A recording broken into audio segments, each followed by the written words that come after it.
Привет, друзья! Сегодня у нас очень насыщенный выпуск, и новости действительно разные, но все они влияют на жизнь в Германии. Почему канцлер Мерц так жестко высказался об уходе Роберта Хабека и какие политические последствия это может иметь? Что изменится для миллионов водителей после пересмотра тарифов на автостраховки? Какие партии усиливают свои позиции в свежем рейтинге и кто неожиданно обогнал зеленых? Почему президент Штайнмайер говорит о важности астрономии и нового гигантского телескопа? И как решение о продлении ограничений на рост аренды повлияет на жителей Германии. А в конце выпуска поучительная для вас история из Тюрингии, где мужчина потерял десятки тысяч евро из-за онлайн-мошенников. Обо всем этом поговорим прямо сейчас. Подписывайтесь, чтобы не пропустить главные события Германии, и давайте разберемся вместе. Итак, министр иностранных дел Йохан Вадефуль ХДС заявил, что Германия намерена завершить все процедуры по приему афганцев, которым уже была дана официальная гарантия на въезд до конца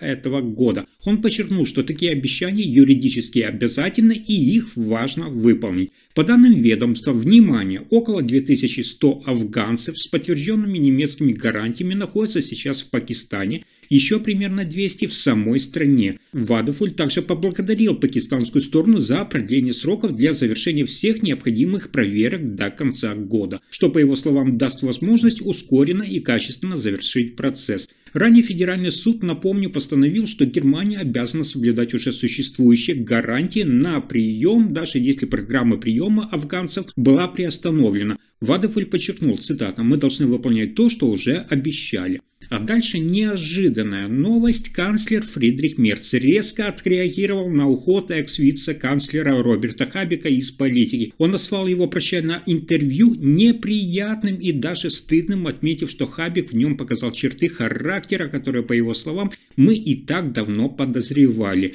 В этом интервью, напомню, Хабек резко высказался о политических деятелях из партии Мерца, назвав одного неуместным и критикуя стиль работы другого, что повлияло на резкий эмоциональный тон заявлений Фридриха Мерца. Кроме того, канцлер впервые публично озвучил конкретную задачу по бюджету. Он намерен сэкономить около 10% в системе помощи гражданам. Сейчас расходы на эту социальную выплату составляют примерно 50 миллиардов евро в год. Экономия порядка 5 миллиардов евро, по словам Фридриха Мерца, это минимально разумный ориентир. Он подчеркнул, что если даже срезать на 10% нельзя, значит страна не готова решать важную социальную задачу. Также Мерц высказал замечание в адрес министра социальных дел, которая критикует вопросы возможного сокращения социальных расходов. Он отметил, что в политике важно выбирать корректные формулировки и призвал к уважительному тону в коалиции. И еще одна важная новость Германии, которая вызывает обсуждение. Президент Германии Франк-Вальтер Штайнмайер подчеркнул важность международного сотрудничества в области космических исследований. Во время визита в Европейскую Южную обсерваторию в Гаркинте, близ Мюнхена, он отметил, что расширение знаний о мире возможно лишь при совместной работе стран. Это особенно актуально для изучения космоса. Штайнмайер отметил ключевую роль Европейской Южной обсерватории в строительстве самого большого в мире телескопа для видимого света и ближнего инфракрасного диапазона. Внимание! Этот телескоп с диаметром главного зеркала 39 метров будет установлен в чилийской пустыне Атакама. Президент подчеркнул, что несмотря на внимание к космическим миссиям, работа таких обсерваторий часто остается в тени. Он также отметил, что для успешной работы телескопов необходимо стабильное финансирование и идеальные условия, включая минимальное загрязнение воздуха. Штайнмайер выразил благодарность за достигнутые успехи и подчеркнул важность продолжения поддержки таких проектов.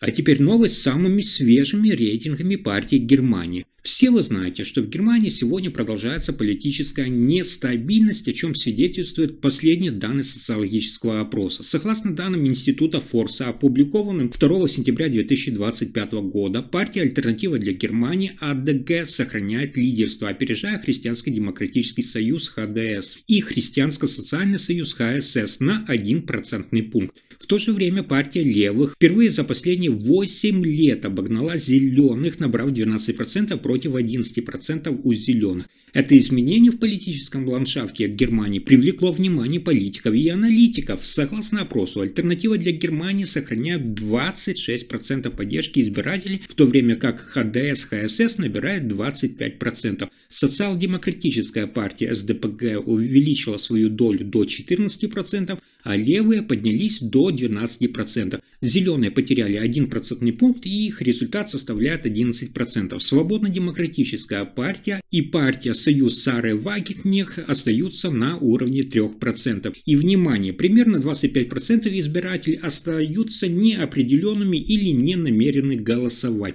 Эти результаты свидетельствуют о продолжающемся политическом сдвиге в Германии, где традиционные партии сталкиваются с растущей конкуренцией со стороны альтернативных политических сил. Такой расклад сил может повлиять на будущее политическое руководство страны и ее внутреннюю и внешнюю политику. И еще важная новость для автомобилистов. В Германии около 5 миллионов водителей в следующем году столкнутся с повышением страховых взносов по автомобильным полисам. Это связано с изменением их региональных классов, которые ежегодно пересматриваются на основе статистики по авариям, кражам и ущербу от непогоды в 413 регистрационных зонах страны. В то же время около 5,3 миллиона человек будут переведены в более низкие классы, что может привести к снижению их страховых взносов.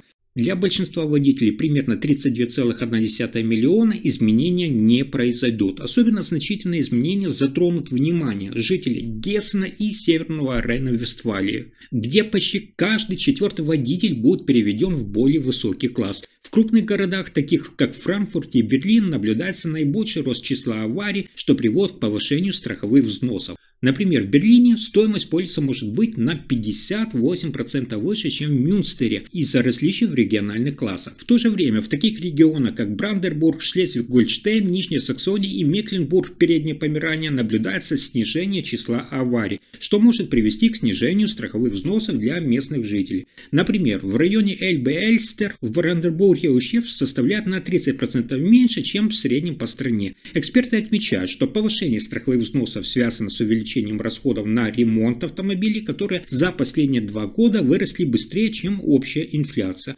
Это привело к убыткам страховых компаний на сумму около 5 миллиардов евро. И это еще не все. В Нижней Саксонии принято решение продлить действие так называемой тормозной меры по ограничению роста арендной платы до конца 2029 года. Эта мера направлена на защиту арендодателей в условиях напряженного рынка жилья. Была анонсирована правительством региона. Она ограничивает увеличение арендной платы при повторной сдаче жилья до 10% от средней рыночной цены в соответствующем районе. Согласно данным, мера будет действовать в 57 муниципалитетах Нижней Саксонии. Изначально планировалось, что действие этой меры закончится в конце 2025 года, однако в июне федеральное правительство продлило срок ее действия до конца 2029 года, что позволило Нижней Саксонии продлить ее на региональном уровне. Министр строительства Нижней Саксонии Грант Хендриктоне отметил, что продление срока действия обеспечит стабильность и защиту арендодателя в условиях дефицита жилья. Он подчеркнул, что в условиях нехватки жилья важно, чтобы арендаторы чувствовали уверенность в том, что их расходы на жилье не будут резко увеличиваться. Это решение отражает стремление местных властей обеспечить доступность жилья и предотвратить резкие скачки арендных ставок, что особенно важно для жителей крупных городов и регионов с высоким спросом на жилье.